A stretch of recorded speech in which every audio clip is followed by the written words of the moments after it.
সাদেকের কোনো ক্যান্সার হয় নাই। সাদেক নিখোঁজ আছে, আর সাদেক যে নিখোঁজ সেই জন্যে পুলিশ রশিদরে সন্দেহ করতেছে। সেই কারণেই রশিদের নামে মামলা হয়েছে, বুঝছো? এখন রশিদ নিজেও পলাতক, সে নাই তো, তারে কেউ কোথাও খুঁজে পেতেছে না। আল্লাহর অশেষ রহমত রে, এই বিয়েটা হয় নাই। মিলন হবে কতদিনে আমার মনে।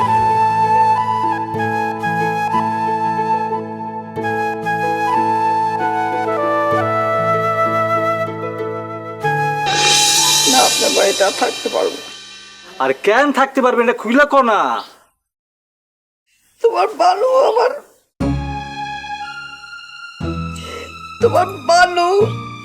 আমার মাইয়ারে থাপড়াইছে। কি? এই ছোট খালাজানকে বিদায় করো। সে আসার পর থেকে এই বাড়ির শান্তি আরাম হয়ে গেছে। এই বাড়িতে আর কেউই থাকতে পারতেছি না।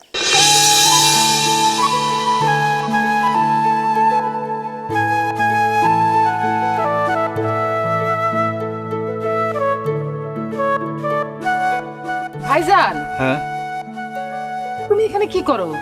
বসে রয়েছো কেন একলা একলা?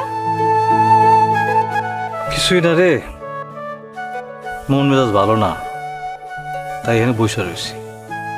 আচ্ছা, তুই কই গেছিলি, কই থেকে এলি? আমি গেছিলাম ঝাঁটি বেলায়, ওই যে রশিদের খোঁজ নিতে।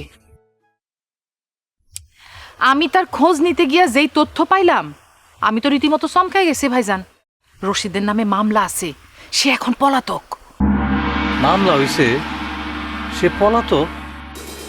হ্যাঁ, তার উপর রশিদ সাদেকরে নিয়ে আমাদের যে তথ্য দিছে, মানে সে যে বলছিল সাদেকের ক্যান্সার হয়েছে, সব মিছা কথা, একেবারে ডাহা মিছা কথা। সাদেকের কোনো ক্যান্সার হয় নাই। সাদেক নিখোঁজ আছে, আর সাদেক যে নিখোঁজ সেই জন্যে পুলিশ রশিদরে সন্দেহ করতেছে। সেই কারণেই রশিদের নামে মামলা হয়েছে, বুঝছো? এখন রশিদ নিজেও পলাতক, সে নাই তো, তারে কেউ কোথাও খুঁজে পেতেছে না। আল্লাহর অশেষ রহমত রে,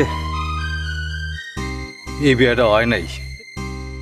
হ্যাঁ ভাইজান, আর শোনো, তুমি রানুর মামার লগে কথা কইয়া সাইদুলের সঙ্গে তার বিয়াটা পাকাপাকি করে ফেলো।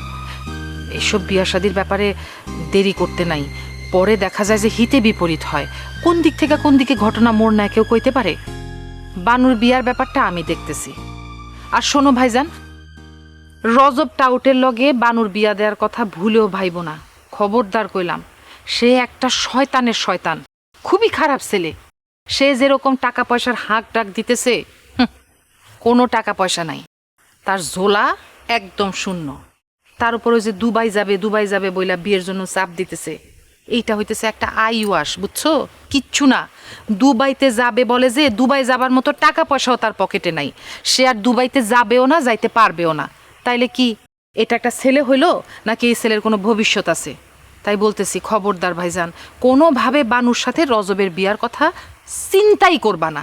যত সমস্যা হোক, মাইয়া ঘরে বসায় রাখবো আমরা, দরকার হলে কাইটা জলে বাসায় দিব, কিন্তু রজবের সাথে বিয়া দিব না আমি। আরে কস কি, ওরা এত বিশ্বাস করছিল, আমার চাপার উপরে আছে, ও দেখি আরো বড় বাটপা দেখি রে। আর সরদর্শিকার যেই পাত্র আমি দেখছি, ভালো ছেলে, ভদ্র পরিবার। আমার তো মনে হয় আমগো বানু তার সাথে সুখে থাকবো। আচ্ছা, এক কাজ কর, তুই বিয়েটা রেডি কর, তত তাড়াতাড়ি সম্ভব বিয়েটা দিয়ে ফেলা। এই গ্রামে তো আর একটা ঝামেলা আছে রে, ঝামেলা হইলো গুতু, ওইলো হারে হারাম দাদা। ও যদি জানতে পারে তাহলে বিয়া ভাঙানি দিব।